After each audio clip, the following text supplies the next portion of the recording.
ভাই। মিরাজ কোটিপুর থেকে গরিব হয়ে গেছো নাকি তুমি? জি ভাই, আমার কাছে তো এখনো শালিমা বিল্ডার্স নাই।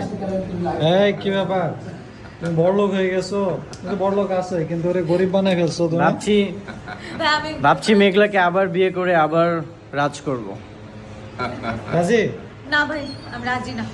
মানুষের টাকা পয়সা পাইলে অহংকার বেড়ে যায়।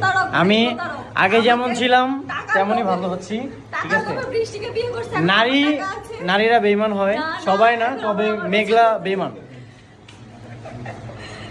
টাকার লোভে বৃষ্টিকে বিয়ে করেছে, এখন আবার গরিব হয়ে যাওয়ার পরে মেঘলা, আবার তোমার কয়টা আমাকে লাগে? করতে চায়।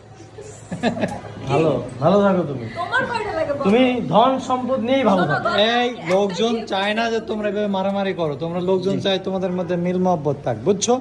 জি, অডিয়েন্স হ্যাঁ, sorry বলো, audience এর জন্য ভালোবাসা sorry বলো। দিচ্ছে। অডিয়েন্স আপনাদের কাছে সরি, যত দ্রুত সম্ভব আমার প্রথম ওয়াইফ মেঘলা, ওর কাছে ফিরে যাওয়ার চেষ্টা করব।